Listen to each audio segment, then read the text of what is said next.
In this class we're going to look at planning and look at some of the ideas associated with planning. First of all, let's look at management and planning, and let's look at the role of management in planning. First of all, it falls to management to set out the organizational goals. What's the business aiming to do or aiming to achieve? So it's important that management make a clear statement as to what are the objectives or goals, or if you like aims. I'm using all of the words interchangeably here. They do mean slightly different things, but what are the organization's goals? What are they aiming at? What's the business trying to achieve? And then the management must set out a strategy to achieve the goals. How will the goals be achieved?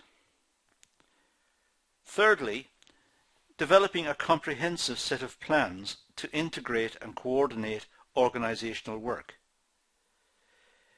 It's not just setting out the strategy to achieve the goals, but it must set out a comprehensive set of plans to integrate and coordinate all of the work within the business, so that the different functional departments, the research and development, the marketing, the finance, the human resources, all of those individual parts are aiming in the same direction, and all of the individual parts understand the overall objective of the business. So it's the managerial function to achieve these three parts. Now, the advantage of planning, well, it provides direction for the business. Without planning, the business will drift. It needs to aim at something. It needs to aim at some objective.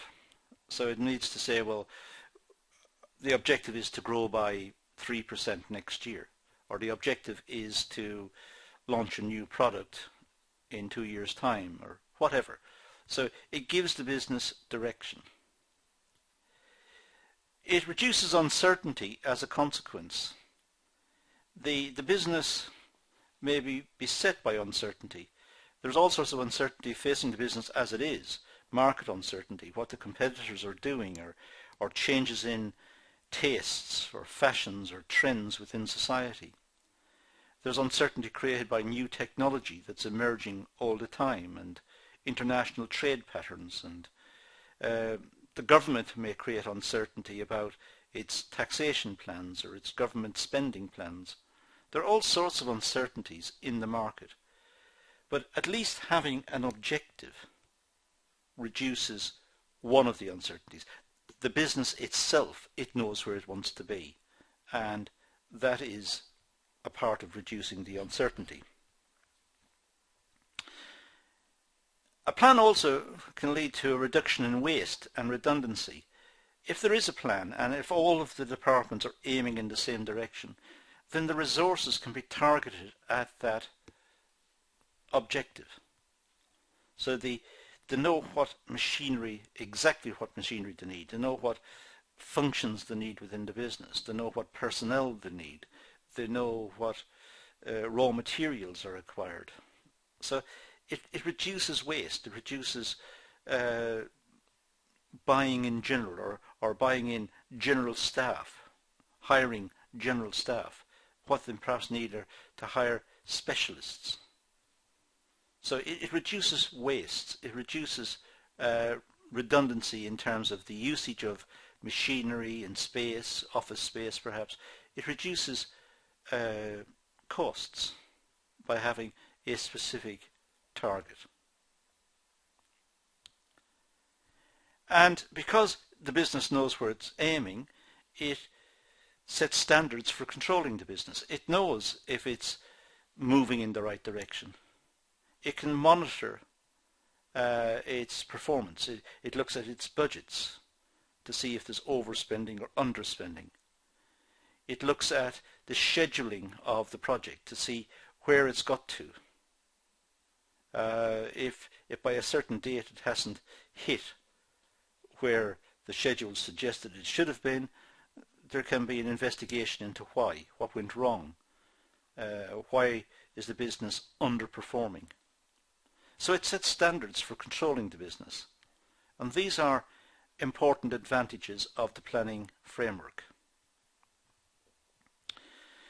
Now, the purpose of planning, well, simply the purpose of planning is to yield higher profits in the future and get a better return on the assets. The purpose could be to grow the business and to sustain itself in a time of turbulence in the marketplace or turbulence in markets. But the overall purpose, many people would contend, is to make higher profits and make a better return on the assets.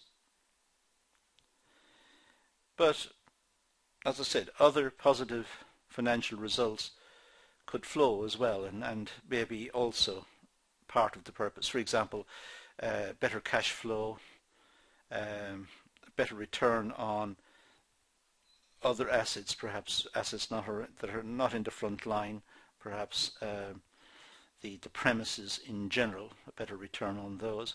There are many aspects to the business, and if you consider the business as being made up from components, it's looking at the return on each of the components, and better financial results will flow from the better utilization of all of those resources.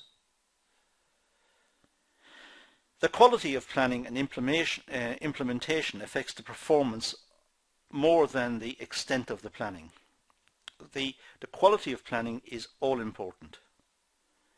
Having a large plan that's not properly implemented or thought out is not really a good idea. Whereas having a specific plan that is high quality, well thought out and capable of implementation, that is a preferable route to go.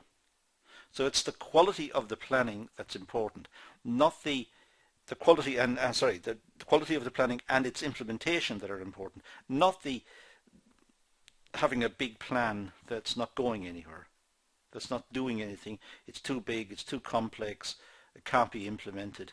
That's, generally speaking, a waste of time and resources.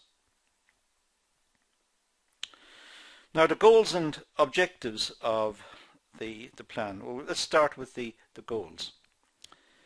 These are the desired outcomes for individuals, groups, or the entire organization. So it's important to specify what are the outcomes that are required from the plan. What do individuals need to achieve? What do groups need to achieve? What does the whole organization need to achieve? So the goals are the objectives. It's what the organization is aiming at, or what the organization is aiming to achieve. The goals provide direction. Without the goals, the business will drift, as I said earlier. And it also provides performance evaluation criteria. In other words, the business can assess whether it's doing a good job or it's been inefficient or there's room for improvement someplace. It measures performance against some criteria.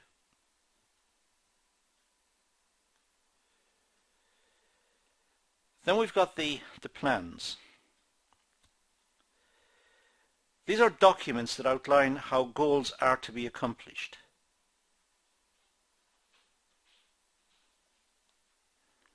These are written documents that itemize what is to be achieved. So the plans are clearly understood by the managers and by all responsible for their implementation. So they are documents that outline how goals are to be accomplished. The plans also describe how resources are to be allocated and establish activity schedules. The plans show how the resources should be awarded to different functional areas, and show how the activity schedules should be drawn up. And it's without schedules there is no proper sequencing of the tasks, and without the schedules there can be confusion in production. So it's important that each task follows on from its predecessor, that it's a logical sequence. So the plans indicate these. Now, that's all I need to say on this topic, so I'm going to leave it at that and say thank you for watching.